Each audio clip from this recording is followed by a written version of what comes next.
بسم اللہ الرحمن الرحیم۔ آج ہم فارسی کی دوسری کتاب کے 24ویں سبق کو پڑھیں گے۔ تو ہمارا آج کا سبق ہے صفحہ نمبر 15 پر، اور آج کے سبق کا عنوان ہے حکایت ہفتم۔ تو ہم سبق شروع کرتے ہیں۔ حکایت ہفتم، 7واں قصہ آوردہ اند بیان کرتے ہیں۔ تو جیسا کہ عام طور پر قصے اور کہانی کی شروعات اسی طرح کی جاتی ہے کہ فلاں شخص نے بیان کیا، یا بیان کرتے ہیں، یا لوگوں نے بیان کیا، تو یہ بھی ایک قصہ ہے اور اس قصے سے ایک نصیحت ہے۔ تو اس قصے کی شروعات بھی اسی سے کر رہے ہیں۔ تو یہ بات یاد ہے کہ یہ جو فارسی کی دوسری کتاب میں جو حکایت وغیرہ ہیں، یہ شیخ سعدی کی کتاب گلستہ سے منتخب شدہ ہے۔ تو یہ شیخ سعدی کا قصہ ہے، یعنی انہوں نے بیان کیا ہے۔ تو کہتے ہیں آوردان، شیخ سعدی کہتے ہیں کہ بیان کرتے ہیں کہ نوشیروان عادل، نوشیروان ایک بادشاہ کا نام ہے جو بہت عادل تھا، منصف تھا، اسی کا قصہ ہے۔ نوشیروان عادل کی منصف بادشاہ نوشیروان را کے لیے در شکار گاہ میں صید ایک شکار کا کباب بنایا جا رہا تھا۔ یعنی نوشیروان بادشاہ ایک مرتبہ شکار کے لیے نکلا تھا، اور اس نے کسی جانور کا شکار کیا، اور اسی شکار گاہ میں اس کے لیے اس کے غلام شکار کو بھون کر کباب بنا رہے تھے۔ بیان کرتے ہیں کہ نوشیروان عادل را کہ عادل بادشاہ نوشیروان کے لیے در شکار گاہ میں صید ایک شکار کا کباب بنایا جا رہا تھا۔ نمک نبود، نمک نہیں تھا، یعنی نمک ختم ہو گیا تھا۔ غلامی را بیروستا فرستادن تا نمک آرد، تو غلامی را ایک غلام کو، اور یہ ہے اصل میں روستا کے معنی گاؤں کے آتے ہیں، اور فرستادن کے معنی بھیجنا۔ تو غلامی را ایک غلام کو بروستا گاؤں میں فرستادن بھیجا، تا نمک آرد تاکہ نمک لائے۔ نوشیروان گفت، تو جب غلام گاؤں میں جانے لگا نمک لانے کے لیے، تو نوشیروان نے کہا، بادشاہ نے کہا، نمک بقیمت بیستاں، ستارن مصدر ہے، اسی سے فعل امر ہے، بیستاں لانا۔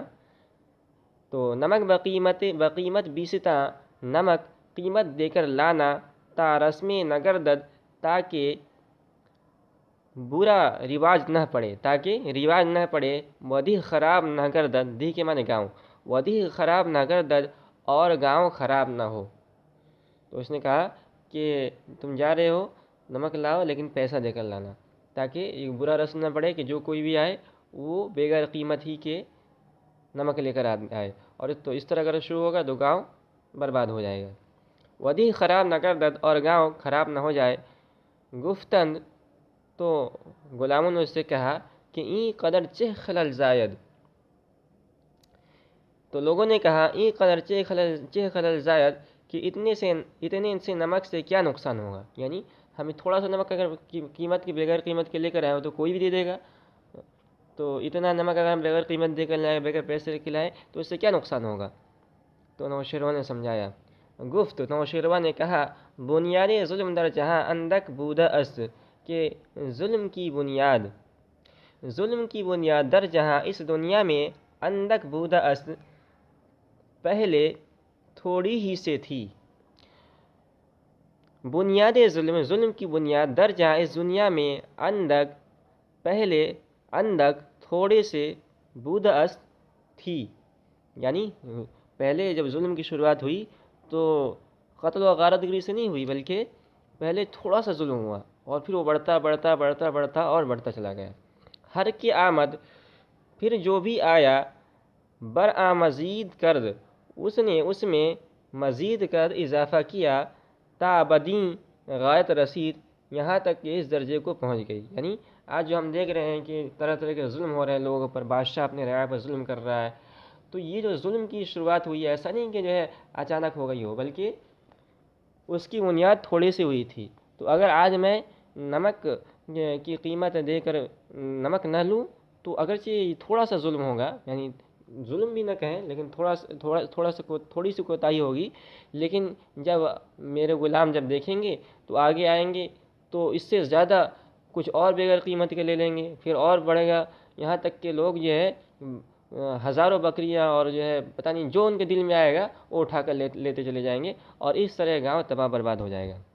اس کے بعد اس نے ایک شعر کہا، اگر باغ رعیت ملک خورد سیبے، اگر رعیت کے رعایا کے باغ سے ملک بادشاہ خورد سیبے ایک سیب کھا لیتا ہے، برآورند غلامان او درخت ازبیک، تو غلامان او اس کے غلام برآورند درخت ازبیک اس درخت کو جڑ سے اکھاڑ ڈالیں گے۔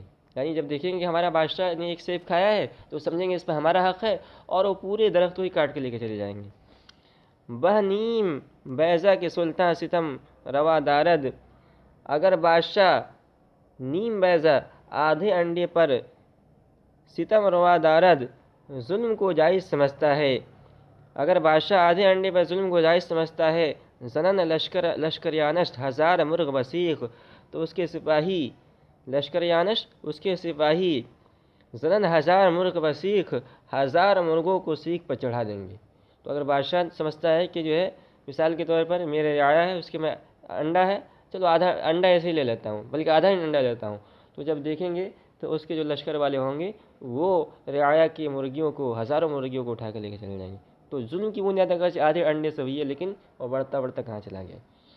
بیت شعر، نماند ستمگار بد روزگار، بدبخت ظالم باقی نہیں رہتا ہے، ماندن سے ماند، نماند ستمگار بد روزگار، بدبخت ظالم نماند باقی نہیں رہتا روزگار زمانے میں، بماند برو لعنت پائیدار، اس پر مستقل پائیدار مستقل برو اس پر پائیدار مستقل، بماند لعنت باقی رہتی ہے برقرار رہتی ہے۔